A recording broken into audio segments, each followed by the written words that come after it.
depending on how this virus resurges, are really in jeopardy right now.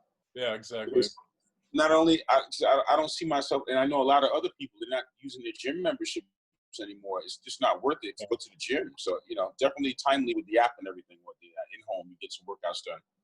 Yeah, no, exactly. Yeah, and I mean, I've spoken about it a few times on this new show already, but it's just we'll see what happens. I don't know. I think people are going to become accustomed to working out at home, and they're going to start, realizing that they actually enjoy at-home workouts. So we'll see if hopefully gyms can bounce back, because there's so many jobs, like this entire industry on the line. But I don't know. Keeping those gyms clean is going to be tough. So we'll see. Yeah, and they weren't very clean to begin with. They didn't have the great. They didn't have the greatest protocol in the beginning, so that's another problem. That's always everybody's complaining about gyms. Yeah. Especially if you're doing jiu-jitsu or martial arts, one person gets ringworm, the whole gym. Exactly. Ringworm, Exactly.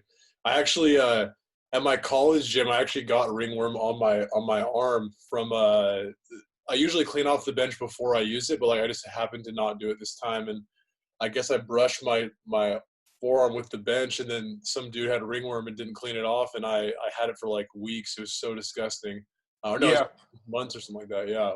It takes a while to go away. It takes a while to get the shit off. Yeah, I had to do like every home remedy possible. Like it was just, my whole arm had this like gross, like just disgustingness on it. So, but I mean, I was talking we had another celebrity trainer on here. We were talking about Gold's Gym in Venice, and that's always just been the grossest gym. Like I love that gym, but it's just it's a classic gross gym. Yeah, just 4 spray bottles in the entire facility.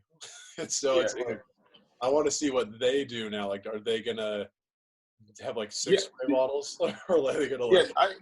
The protocol is just gonna have to change with the gyms, man. And and that's one reason why the mom and pop stayed open to begin with, was because they were always cleaner than the franchise gyms. That was the whole thing. You only had one membership in one gym, but it was small enough so that the owners could actually keep it clean.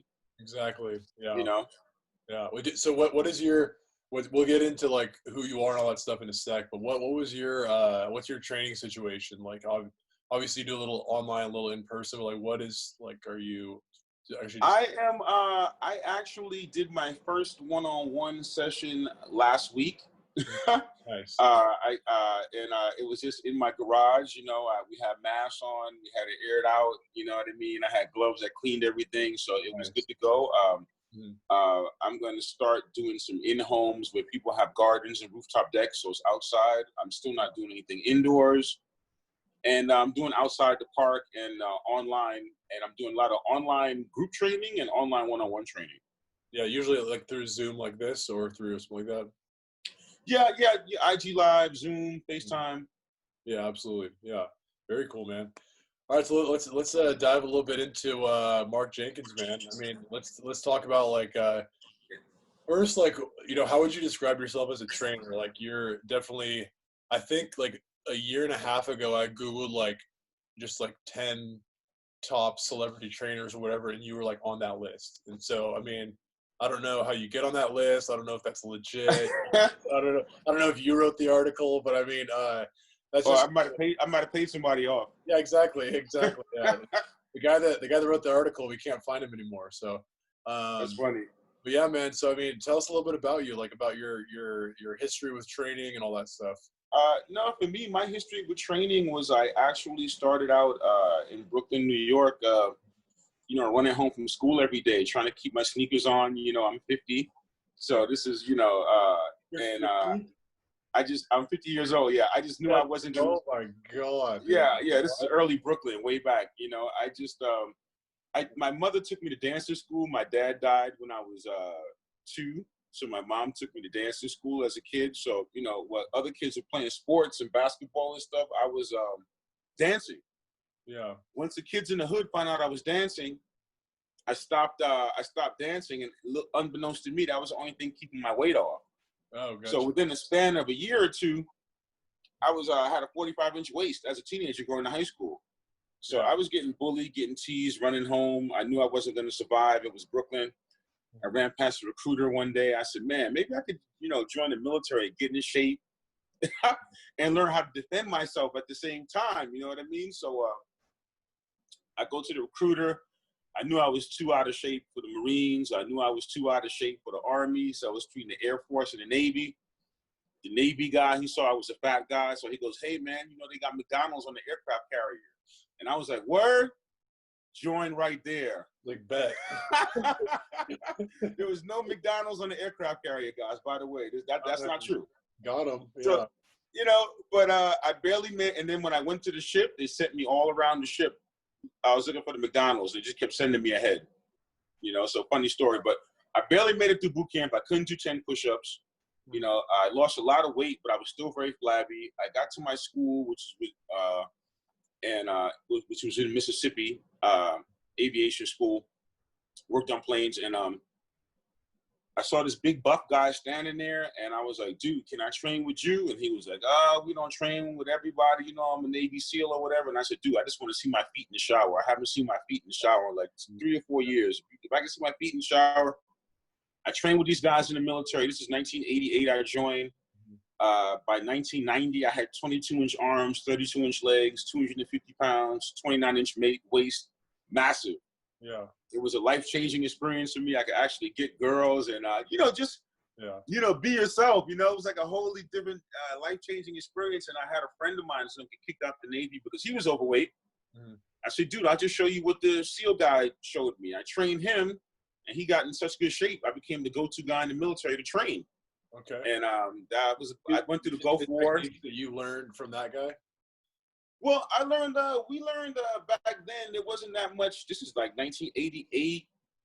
He was hardcore bodybuilding. I think he was a Marine or SEAL. So these guys were like hitting you in the stomach when you're squatting. You know what I mean? It was that type of thing. So you keep your core tight. You know, it's that type of military environment, if you can understand. You know. Yeah. So I literally was like throwing up every other day, but having like the best time of my life because, you know, I felt empowered. I was in control of my situation, which is something that had escaped me for so many years, my fitness, you know? Yeah. And then I got out, finished the Gulf War in 92. I thought it was useless information, you know, training. I wanted to be a lawyer. So I was going to go into college and I was working in the post office. Now, mind you, I'm 250 pounds now with 22-inch arms. Yeah. So they kept giving me. Are you like thick? Like, are you like 250, like thick with arms? Or are you I'm like 250, 22-inch arms, maybe like 9-8% body fat, pretty jacked. So you're just pretty jacked. Yeah, you're good. They kept giving me extra mail because I'm more muscular than everybody else. You know, it's the post office. So I complained to my gym manager. I said, yo, this is size discrimination, man. I'm getting paid the same money, but I'm breaking down twice more trucks than everybody. This is bullshit. Yeah. And the gym manager says, hey, man, you know, it looks like you know what you're talking about. Why don't you get certified as a trainer and I give you a job? I had never thought about it. You know, I was going to college, civil rights activist, lawyer. Yeah. So I said, shit, man, I could do something that I like and make some money. I quit the post office. I got certified. I got the job in the gym. Nice. And the gym happened to be across the street from Motown Records and Disney and all these record companies. So long story short, you know, that's how I was able to build it up through the years. You know, I didn't know much about business. I didn't know what anybody did. So once I figured out everybody was rich in the gym, you know, everybody who had a good suit on, I offered to train them for free.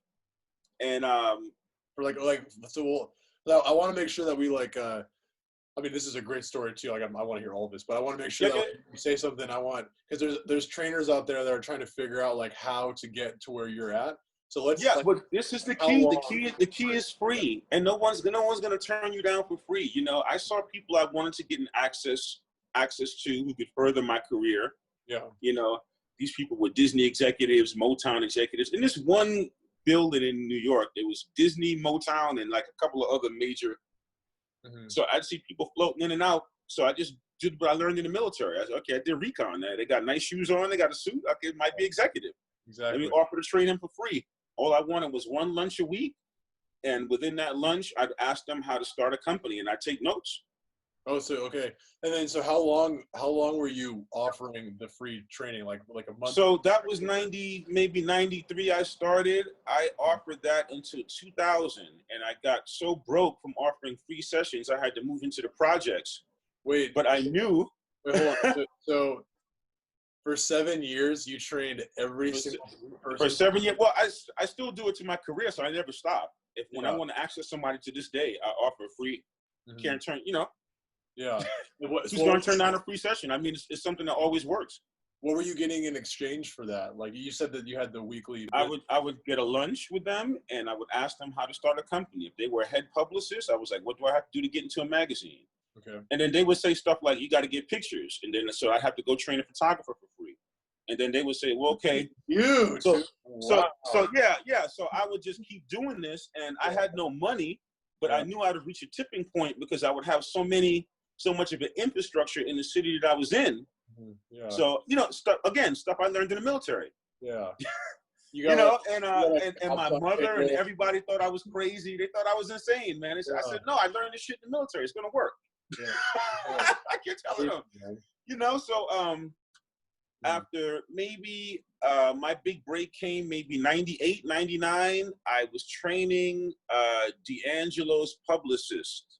Okay. Very cool. I was training the publicist, and he was a skinny guy, and I put maybe 30, 40 pounds of mass on him to the point where D'Angelo noticed, the artist, the singer. Yeah. And he wanted to train. They said they wanted me. I went to one of my CEO clients, and I said, yo, man, I think this is it. This guy asked me, to train. How much should I ask for? He told me $30,000 for a month. And I said, no way they're going to give me that. He goes, man, I'm a CEO. He goes, I'm the CEO of a company, man. I don't tell you how to train. You don't tell me how to give you advice. I said, okay. He said, go on there and say $30,000 a month.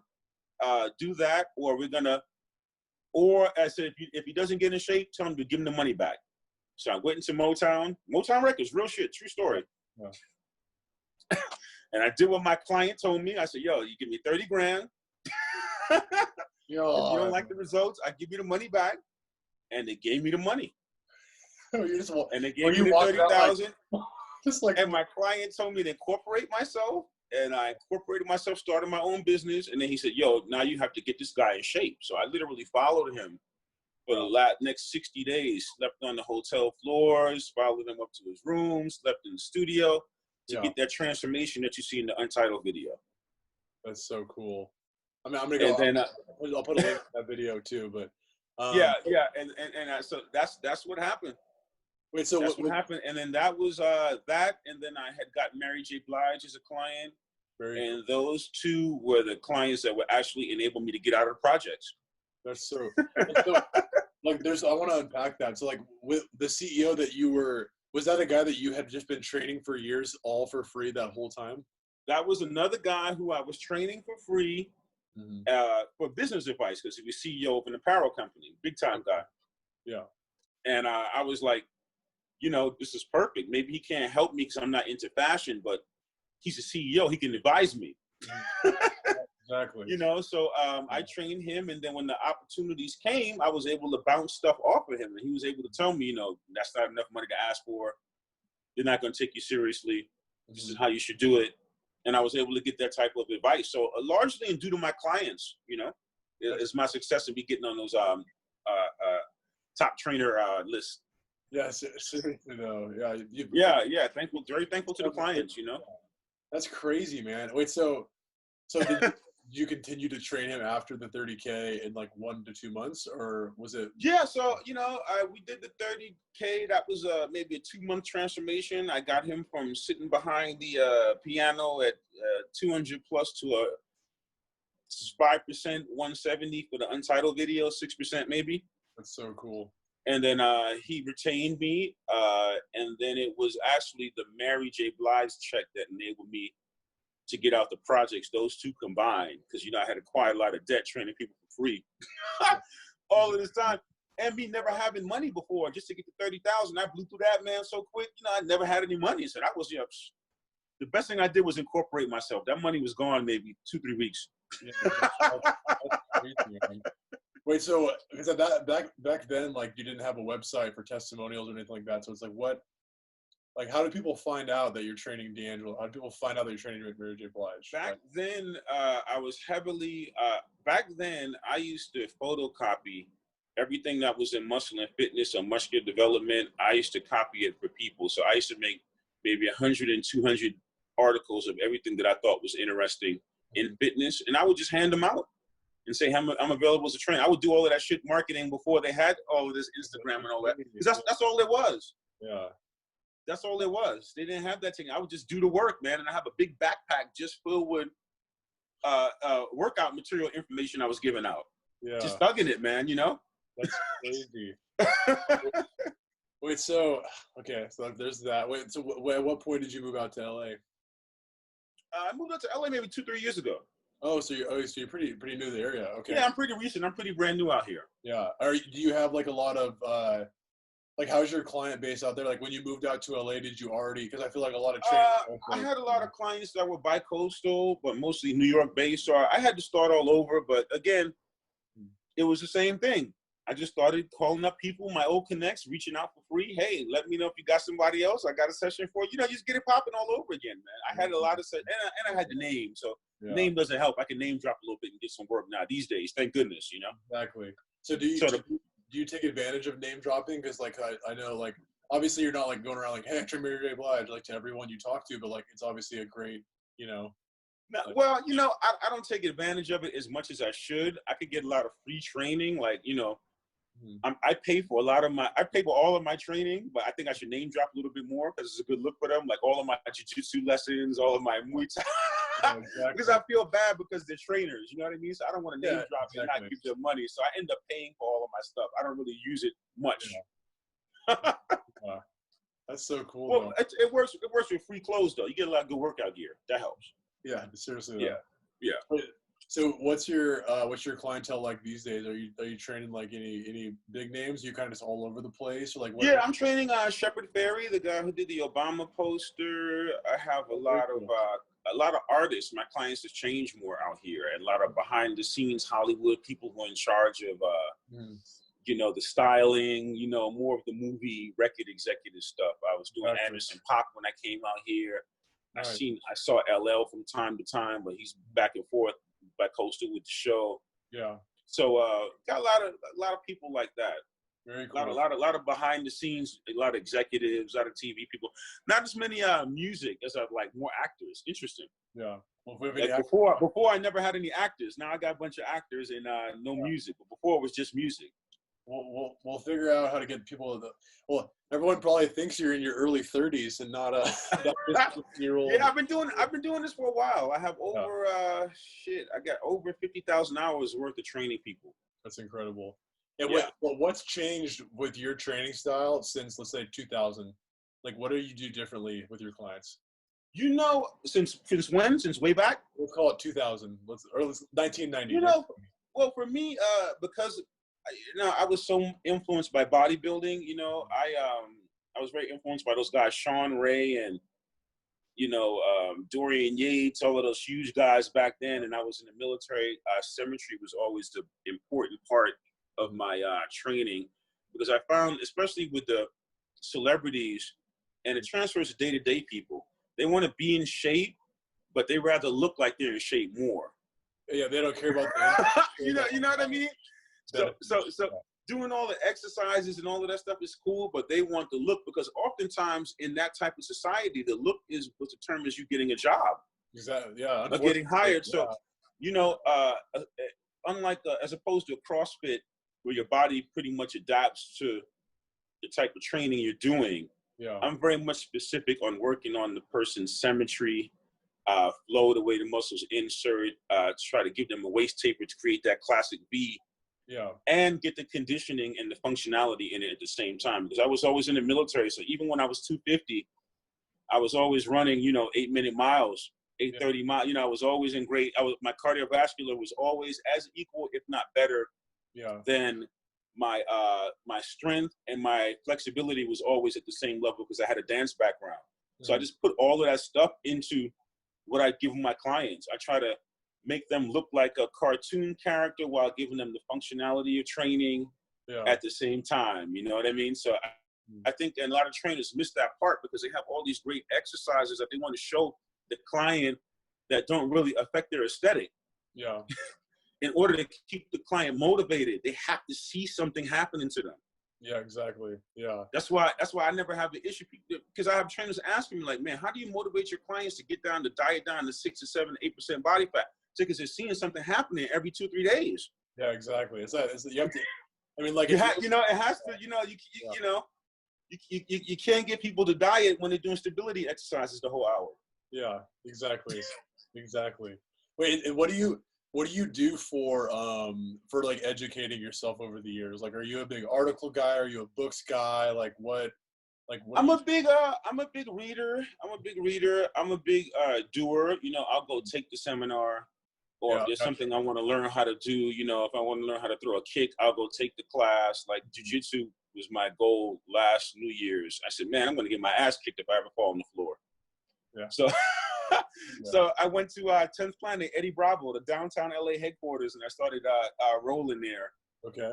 With these young guys who were all in SWAT and way younger than me. Cool. All of those guys in their special forces, MMA, or some type of shit like that. Yeah, exactly. And rip. But you know, I'll get the knowledge myself. I'll get the knowledge for, like, if I really want to learn something or how to master something, I'll go pay for the instruction from somebody who I think is qualified master, and then I'll bring that to the clients. That's usually how I do it. But training celebrities affords you a large budget a lot of the time. So if you get the budget, and I got a client that's cool, I'll be like, hey, let's go hire this guy. He's the best Muay Thai instructor. Hey, let's go hire this guy. He's the best yoga instructor. Hey, go listen. So I've been, very privileged throughout my career to be able to go. For example, when we ran the marathon with Diddy to raise $2 million for the public school systems, we actually had Alberto Salazar, who was the last American at the time to win the marathon, running with us. You know, mentor, because this is one of the great. His heart stopped twice for running the marathons. Like one of the hardest core guys of all time. They had the last rites pronounced on him twice. That's crazy. So what an honor. They flew us to Nike headquarters. You know, so I've been very blessed to be able to get access to cutting edge. And we trained at Nike headquarters. They turned it from rainforest to snow within pressing a button. They can change the atmosphere. You know, so stuff like that through the years. You know, when you have a budget, it's cool when you train with the celebrities. Because what I try to tell them is to keep it exciting for you. You got to keep challenging yourself. What I don't want to do is retain a client. I want to get them in shape and move on with their journey. And that's another thing that holds trainers back. It's very hard to raise your fee on the same person. It's quite easy to transform that person, get a good review, and come in a whole different fee with somebody else. Yeah. So, you know, I don't think retaining the client is the answer for trainers. And it's counterintuitive to everything else they hear, but you have to get that client in shape and let them go be your best brand ambassador. Yeah. Well, do you just kind of lower the amount of times per week you train them after you're done, like, transforming them? But usually, it all depends now. I mean, usually I train them with an artist or celebrity. We're training for a goal or transformation. Gotcha. Yeah. So they got a video shoot. They got to get this dress on at Cannes Film Festival. They have this grand opening or whatever. Yeah. 60 days. Here's what you want to do. Go. Or, you know, sometimes it'd be an album cover. You listen to the music. You sit down with the person. You try to see, well, is it better to come in with an athletic physique, or is it better to come into the bulky physique for the music? You know, try to match it up with the videos. Yeah. Stuff like that. So, but I think it's important for the average person, you know, because it gives your trainer the time. You know, if you revisit me, you know, after I transform you, you come back 6 months later and we try to do something again, I have a little bit more skill set to give to you. Yeah, you've improved. You know what I mean? Yeah. So, and also for other trainers, if you have 4 or 5 trainers who adhere to that principle and you guys are working together, you'll never be without clients because they'll keep rotating you clients. Yeah. So find other trainers that complement your skill set and try to work with them. And that was actually why we interviewed one of our main trainers on WeStrive, Phil Catchall, who trains celebrities in LA too. It was the same thing he said, is that, like, he doesn't know Muay Thai. He's not the best nutritionist. So it's right, like, exactly. But he knows people that do that, and so he sends them that way. Or like if you need a really good doctor, he's not gonna diagnose you. He's gonna send you to the doctor, and then the doctor will send it back to you. So I mean, I think that's something that really common among, like, like really well-renowned celebrity trainers is Yeah, that you got to be able to give up the power of control. You can't like you want to hold on to the client, and that holds a lot of trainers back. They don't want any other trainer talking to their client. No, exactly. They don't want any other professional dealing with their client. It's my client. Yeah. You know, that type of thing, you're gonna be very restricted to those clientele. If you try to open it up, you're gonna get a better. It's gonna work a lot better. Yeah, absolutely. And so, what what advice do you have for a trainer that's like just starting off? Like they have 0 clients and they're in LA, like they just got certified. First thing I would say is actually to all trainers, you know, and a lot of trainers don't think this matters as much, but you know, get yourself in shape. Okay. Get yourself in shape, because what you read and what's actually applicable are 2 different things when it comes to these training books. A lot of stuff that these training manuals tell you, you can't do within an hour session in the gym. Yeah. Trust me, I've done it with 50,000 sessions right now. It's not applicable. If you train yourself, you will learn a system that actually works within an hour to get people in shape if you adhere to it yourself.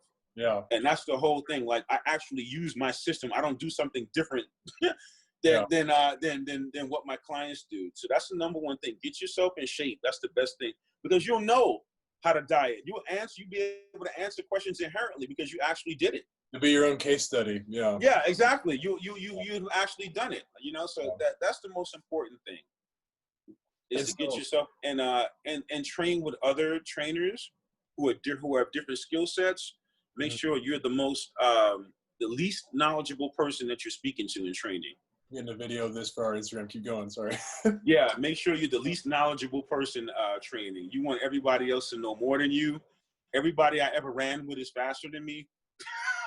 That's how you get, you know, that's how you get better, man. So you gotta put it, you know, you gotta just put your ego aside as a trainer and really realize, you know, and actually have a system and understand who you're targeting. That's a big thing with training. Who is your target market? If you're just doing these stability, CrossFit exercises, this type of stuff that's gonna help the person feel better but not look better, you have to find a market who's interested in that. That's not the celebrity trainer market. Yeah, exactly. That's a whole different market, right? So, you know, but there are so many markets. The fastest growing markets are the pre and postnatal, right? And the elderly. And I would imagine now with the COVID and obesity being deemed as a pre-existing condition, people are going to start looking at the African American community as an actual source to make revenue off of health and fitness.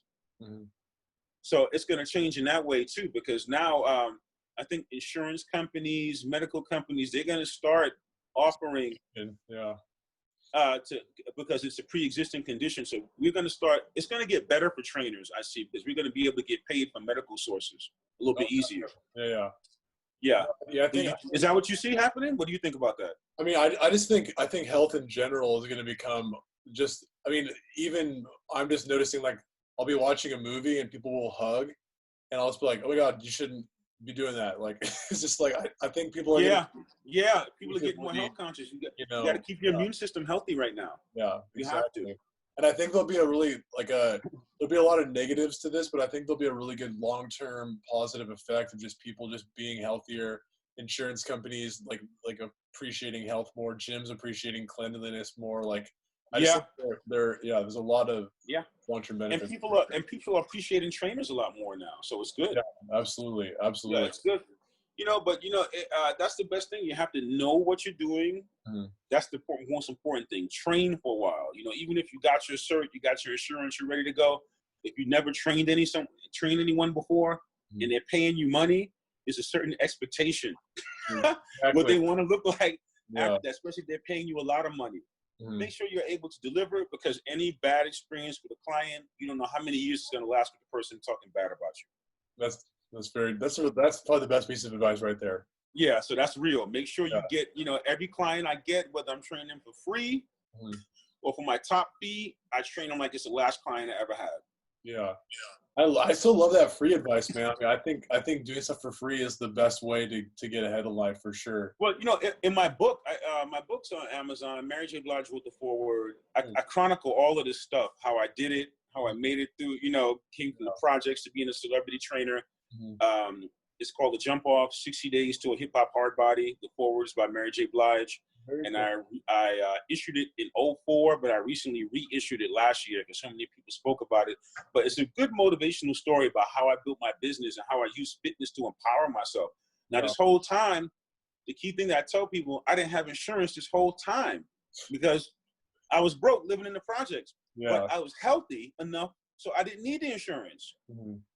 And that's the key. If you're out there struggling and you're trying to make it, and you're trying to get ahead, you better invest in that healthy food or that supplement or that or that gym equipment, because those things are going to be integral into you actually achieving your goals more so than you realize. Yeah. You know, and that's one of the reasons why I was able to do it. I didn't have any major health issues in that 10-year span I was living in the projects. Yeah.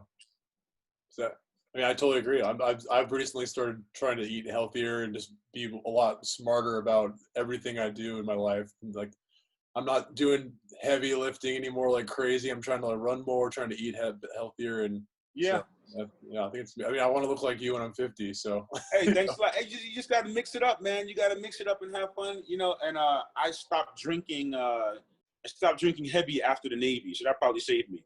Yeah, exactly. That probably preserved me a little bit. Yeah. After 4 years of heavy Navy drinking, I was good on that. So I chilled out on the drinking.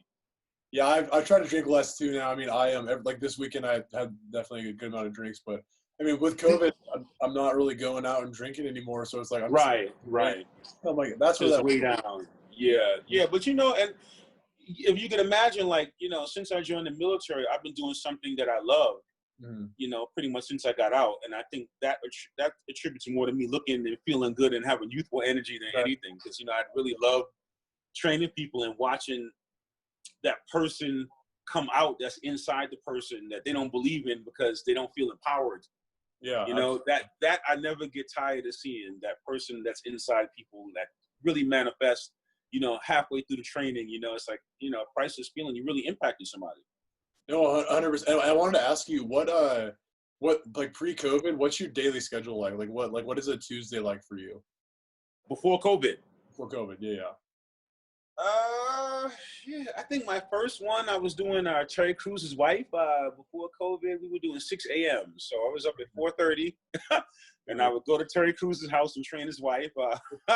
Cool, in the morning, 6 a.m. That was my first session. So I was up 4:30. I probably went to sleep maybe 11 the night before. So I got up 4:30, do my meditation, all that stuff. Make sure I'm awake for my first session. Yeah. You know, so at 6 o'clock, I'm already up, and then I'm usually driving around the city, training people, doing business meetings with sponsors, possible speaking engagements, website design. At the time, pre-COVID, I was just about to sign a deal. Someone had bought the Borders in Pasadena, and they want to convert it into a gym. It's like 6 stories, huge. And I was to design the gym. So I actually... Oh, what? Yeah. So I had a lot of dope stuff pre-COVID lined up that just didn't manifest, but you got to be able to pivot. So you know, I pivoted stuff to online. So I was just working my sessions, business meetings. I was very bad with my manager's like, you're the worst, because and then I was doing maybe 2-3 hours of my own personal training a day. Yeah. And I didn't do any networking because I was so tired by the end of the day. So my manager's like, you know, you got to go out after that, man. I said, what? After this whole... Yeah, exactly. So my days like usually 12, 13, 14-hour days between training, writing. I'm rewriting another book, filming the online process for the videos, personal training clients, and all the personal trainers know out there, you can never get your sessions back to back. So you end up, you know, to get 2 clients in might take you 4 hours. Yeah, exactly. Especially if you have to drive. So, you know, training days are long, you know? Yeah. Well, that's where online definitely comes in handy. It's like you don't have to. Yeah, exactly. You know? Yeah. But I tell you guys, I've been doing it hardcore for years and years. In New York, I did it on my motorcycle year round. Nice. Year round, riding the bike, man. You know, and always enjoyed it. You know, always enjoyed it. It's the hustle, man. It's the hustle. Yeah. Well, cool, Mark. Well, this has been better. I thought it was gonna be great. It's better than I thought it would be too. So I'm glad you liked it, man. I'm glad you liked it. Story, man. Yeah. Do you have anything you want to leave any other trainers or anyone working out with, or any piece of advice? Yeah, man. Hey, just like I said, you know, make sure you're having fun with it. Make sure that you're trying to get people someplace. That's how you're gonna distinguish yourself as a trainer. You're trying to take them somewhere. You're not continuing trying to take their money for 2 or 3 years. Absolutely. And remember, psychology, and I tell trainers this, they don't understand. Someone would much rather give you $30,000 once than $100 over and over again. Transform your clients, guys. Don't retain them. Yeah, I love it. Anything you want to plug, or you can put your book link in there? I got the book. Hey, I'm doing free classes for the community. I'm always doing something free. So Monday, Wednesday, Friday, 12 p.m. Pacific Standard Time, 3:30 Eastern Standard Time. I am on IGTV Live teaching for an hour. I do chest, shoulders, triceps Monday, legs Wednesday, back and biceps Friday. Okay. And we keep the heart rate up, so you get a full 60-minute workout. The free thing is the key, man. I love it. And man. We got people from Russia to China on the login. Chuck D is on there, and this is free. You can't beat it. Right now, your trainers got it made. You got PR right built in. Yeah, love it, man. Well, I'll be sure to throw all these links in here, and it's just, again, man, I appreciate you coming on, and we're excited to see where you go in the fitness industry. Not that you've already done a ton of shit. Thank you for the opportunity. Appreciate it, bro. Absolutely, man. Cool.